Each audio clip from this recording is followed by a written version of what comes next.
This episode of Q Point Podcast is pre-recorded, produced and sponsored by Karina Quirk, broker at Next Home Experience. Different views. I know your story. From different cues. Incredible job. He's David Quirk. You brought it up. And she's Karina Quirk. Imagine. This is Q Point. Thank you for joining us for part 2 with Maine's broadcasting legend, George Hale. What's your nickname? When Wes Jordan at the University of Maine, rest his soul, found out what my nickname was, he almost busted a gut. My nickname was Bones. And how I got it was, I ran in a track meet. Now, in those days, the baseball stadium was in the infield. The track was on the outside. And they would run events in between innings at times. And they put me in a 220-yard dash. And I was last, going into maybe the third turn, when I decided I wasn't going to be last. And I came on the outside, and I ran past everybody, and all of a sudden broke out in front. And the PA announcer intoned to the crowd, he says, "Look at that sack of bones! Look at that sack of bones!" Never left me. My mother hated that name with a passion. You were the voice behind University of Maine athletics, football, basketball, and baseball for decades, plus Eastern Maine's high school tournaments at the Bangor Auditorium. Yeah. Are there any memorable games or standout athletes whose performances still resonate with you, still think about it? Well, a lot of things blend in. Picking out one, somebody asked me the other day, who's the greatest player? And I said, I hesitate to do that because to me they were all great. I would say that traveling with the University of Maine teams, as I did, on the buses and on the trains, getting to know them as kids, getting to know them as people, it helped me a lot. I knew what some of them would go through in their lives, and to me that was as exciting sometimes as a game. I traveled with John Winkin throughout most of the highlights that he had here in Maine. Brian McCall, who was the first really successful basketball coach. Skip Chappelle. I'm leaving people out right away. Walter Abbott, Harold Westerman. I could just go on. These were people that I guess I look back on it because of the road I took. When I decided that I did some college, but then I decided to go a different road, and I went to professional schools. And I talked about the one in New York, but I went to several professional schools. And I never had that professor or that teacher relationship that a lot of kids get today. But those coaches taught me everything I know. I got a lot of credit because I'd be doing the game, but I learned everything I learned from the coaches. You know, I had been a track guy and I knew some football, but to sit in a room with a coach like Harold Westerman, and he was teaching me football. Brian McCall, who had been a great basketball player and coach, and later Skip and all these guys, any success I had, I was getting from the coaches. The coaches would keep me in line because some things I thought were not true. And knowing the discipline that kids are getting, that's the reason I'm a little iffy about the way college sports are going today. So, Well, Karina and I had the opportunity to talk to Nick Saban. oh yeah. And we did talk to him about the money in the sports. And he kind of led us to believe that's why he was retiring. The amounts were started at $3 million, $5 million. Then I think he said it was up to $10 million at Alabama. And he was one of those coaches that he was telling us that he's all about the student for them to get the education. Now it seems like it's changed considerably. That's probably the greatest understatement of the year. There are players now. There's one that I can think of at Tennessee that's getting $1 million, hasn't thrown a pass yet. The tail is wagging the dog at the moment. I did notice the president recently addressed it. They need a commissioner. Somebody's got to take this over.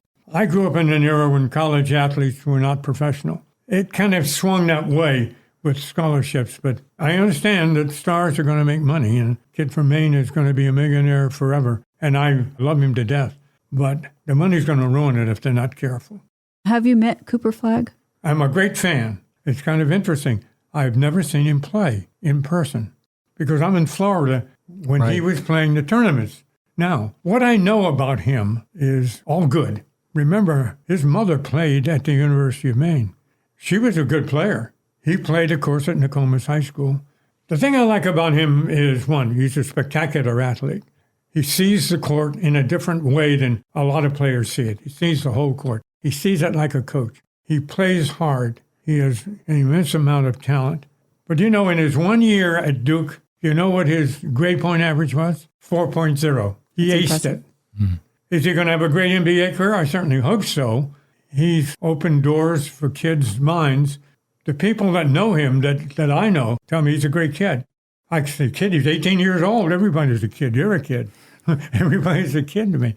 He's a great role model, and I have no idea that it will ever change. And I'm glad his brother's going to be at Arno and get a chance to watch his brother play. His brother is going to be a great player, I think, at Maine. I laugh a little bit because I can feel the pressure that's on the young man because of his twin brother.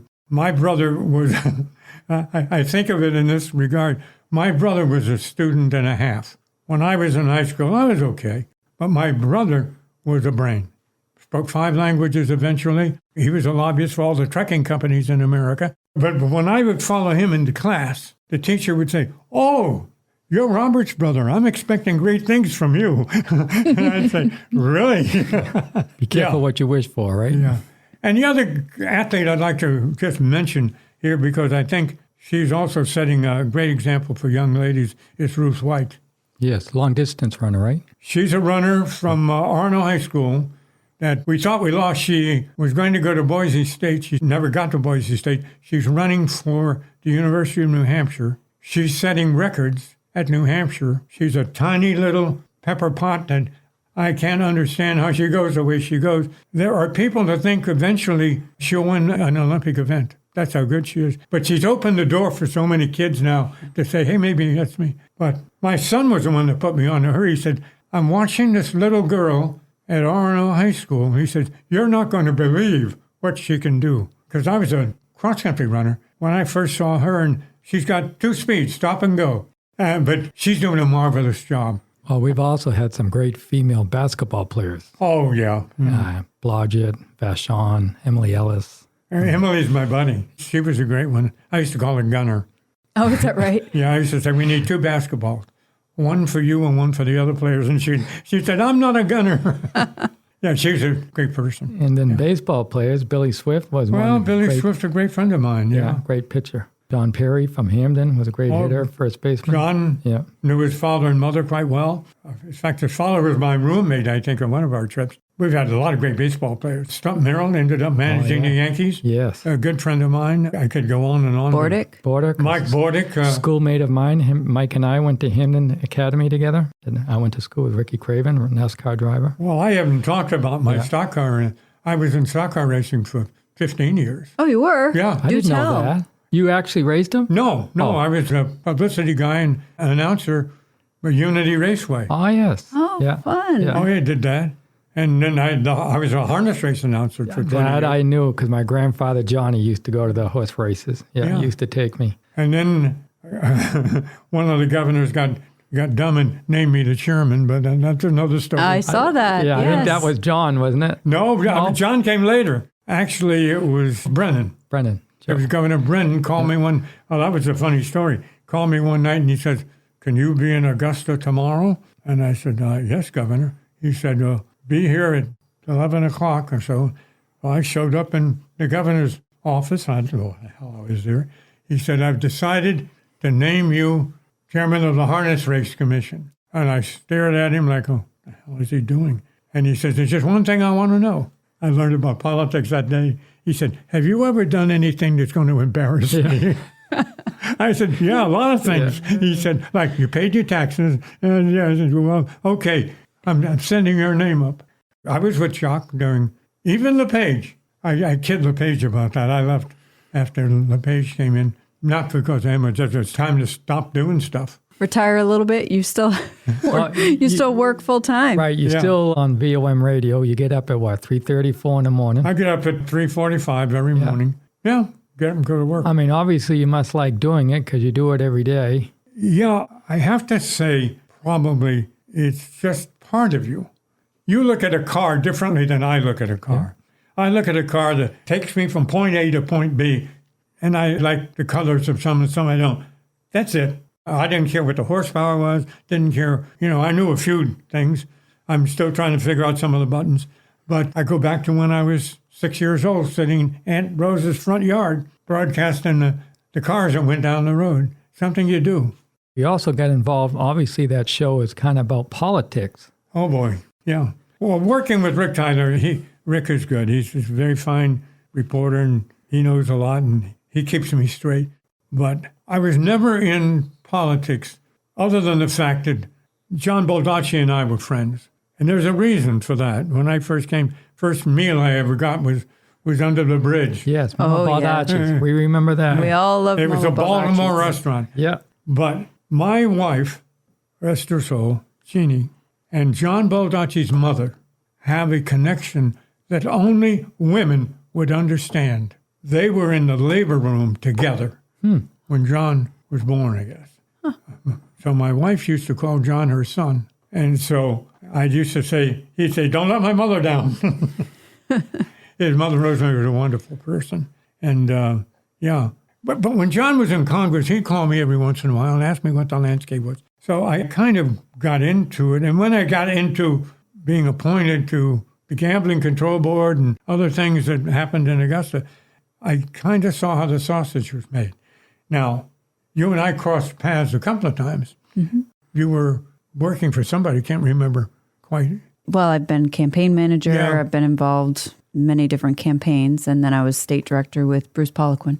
Bruce, I know, here's my problem. I am someone that considers himself a moderate.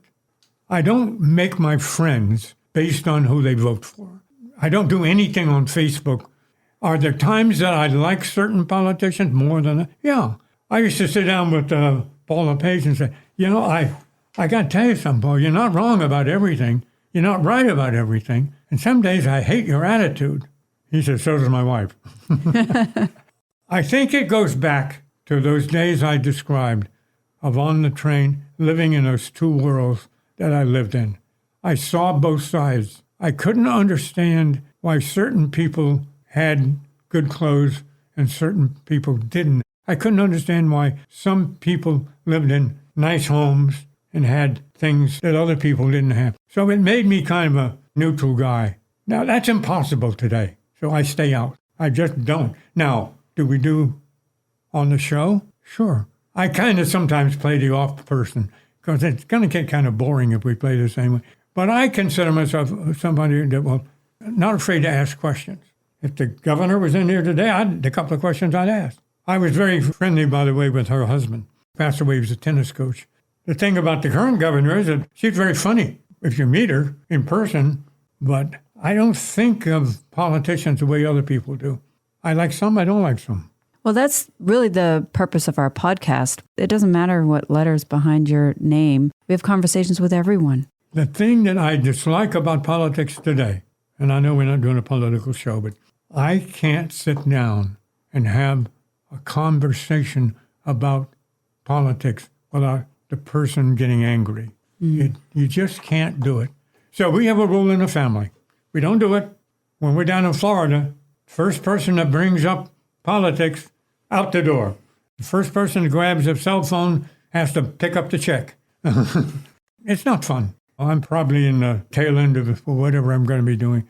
My kids want me to stay in Florida all winter, and I'm not sure I'm ready yet. But Because you usually go down for 3 or 4 weeks or so? 6 weeks. 6 weeks. Yeah. I loved St. Augustine. That's the Hall of Fame for golfers, right? Yeah.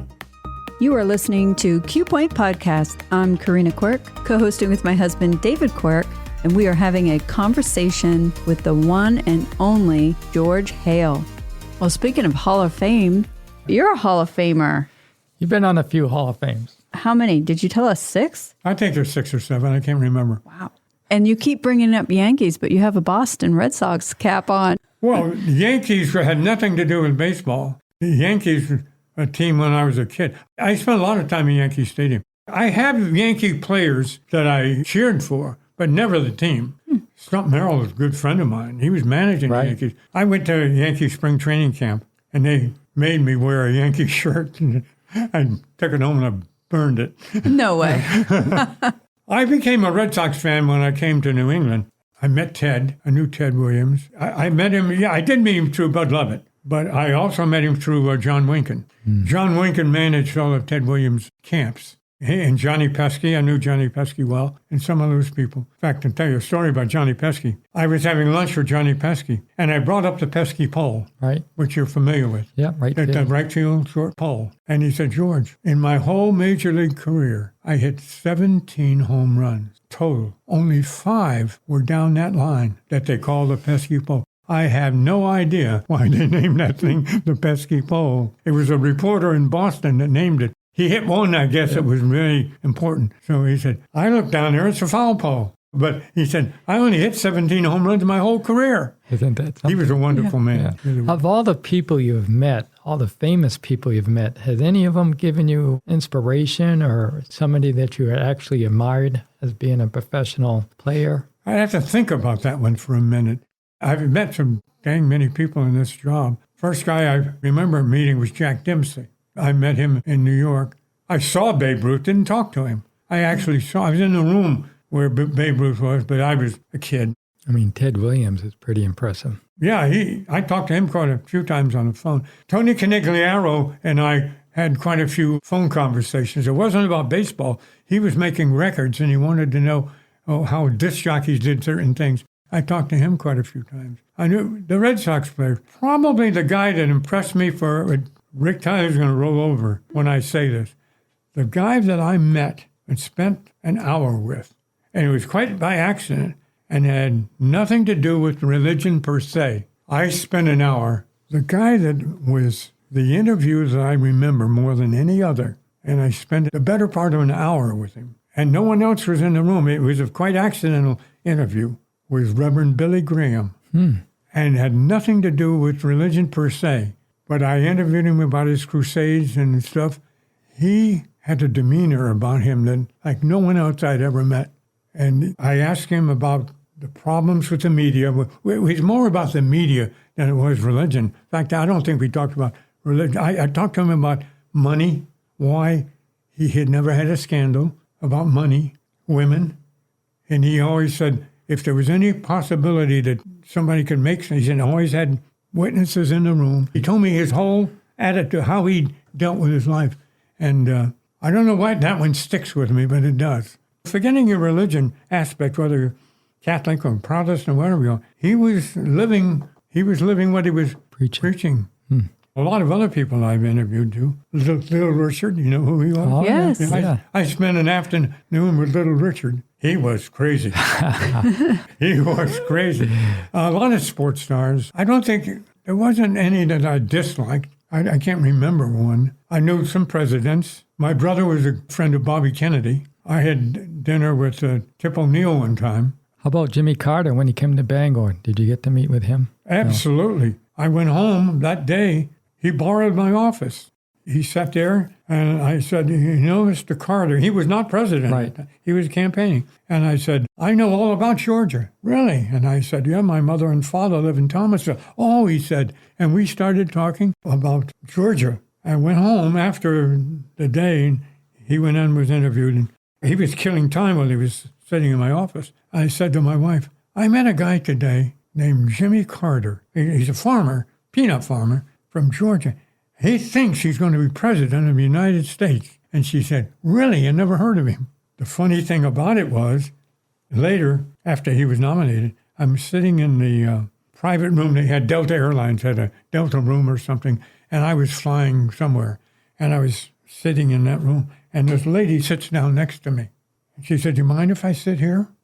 And I said, no, we're talking away.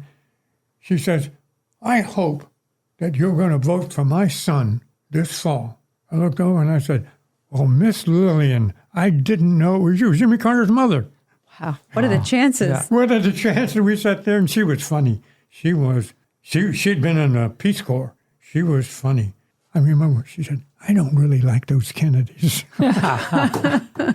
George Garner and I did the telecast here when he appeared at the University of Maine. You know, that visit was almost canceled. There had been some threats. That was, remember, he was a Catholic, and there was a lot of criticism.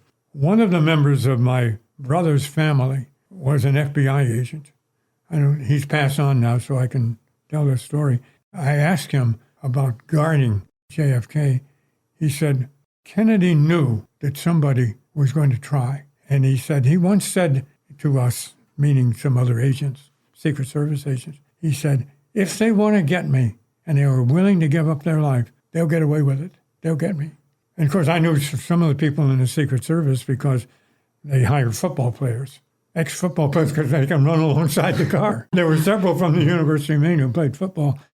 I don't think there's too many Maine politicians I haven't liked. I found that they really want to do well. That's different policies to change people around.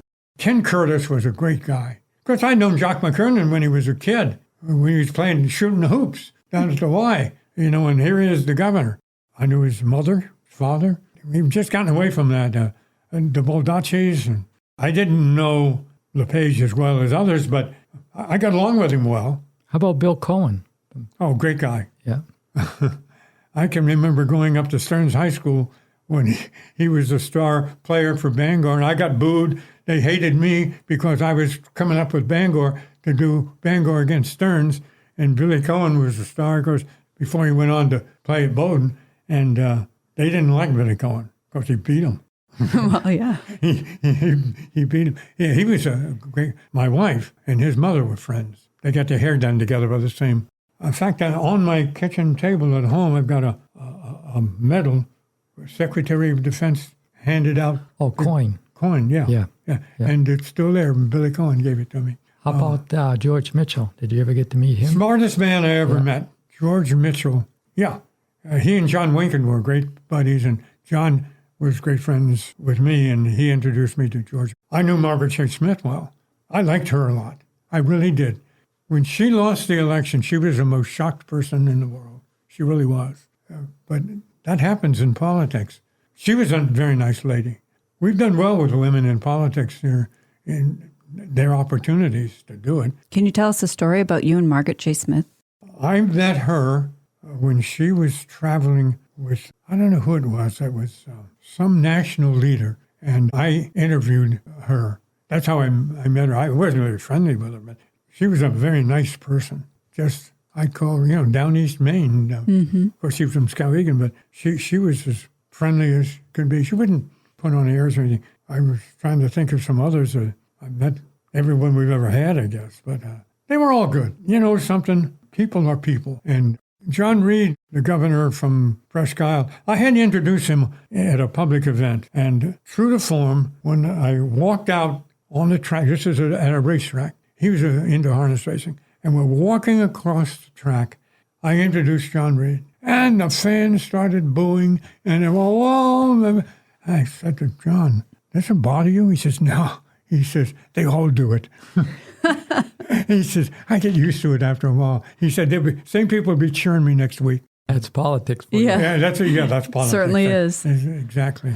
Now, before we let you go, obviously we got to talk about when you were the weatherman on WABI and you said we were just going to get some flurries. What happened, George? Well, you're adding to the fairy tale of that story.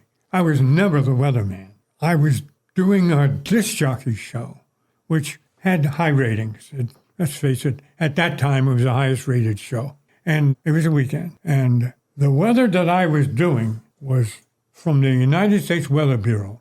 I knew nothing about the weather. And they had forecast a light snow with flurries or something like that. Well, you know what happened. We got the biggest snowfall of all time. The Bangor Daily News wrote a story after that and said that, as George Hale had predicted, well, I had not really said very much at all. Well, I'd said what the Weather Bureau had said. But all of a sudden, this became the George Hale snowstorm. And then it doubled and tripled. And snowballed. Snowballed. And I said, well, if I'm going to be famous for something, I'll be famous. So I've never told anybody that story. Yeah, I did say flurries, but so did the Weather Bureau. I didn't know a snow flurry from a snowball. So there you go. I remember my brothers telling me that my father had to park on Main Street when we lived in Hamden because the roads up to Westbrook Terrace wasn't plowed. There was so much snow. And we have old 8mm video where the snow was up to the peak of the roof. My son was 5 years old, maybe. I can't remember. He was a small kid. I put a rope around him. When he went outside the house, he wanted to go out and play in the snow. And we were living in Brewer, and it was bare next to the house, but there was snow drifted up. So he wanted to go outside, so I put a rope around him. So if he got lost, I could pull him back. I always figure with that story, if I'm going to be famous, I'll be famous for that. There you go. Nor'easter George Hale. Nor'easter. Exactly.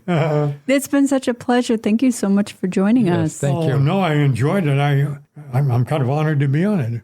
If people would even invite me, but I'm happy to do it for you, do anything for you. We appreciate it. We're honored to have you. Yes. You've been listening to Q Point. Follow us at qpointpodcast.com or on your favorite streaming app. This is where you can get the news from the people who make the news. Make sure to join us next time. We hope you tune in. Q Point Podcast invites candidates from all parties to join the conversation. The views, information, opinions, and comments expressed during this program do not necessarily represent those of the host, Q Point Podcast, associates, affiliates, and CQRE LLC. Thanks for being a part of the conversation. Catch every episode at qpointpodcast.com or wherever you stream. Tune in and tell your friends.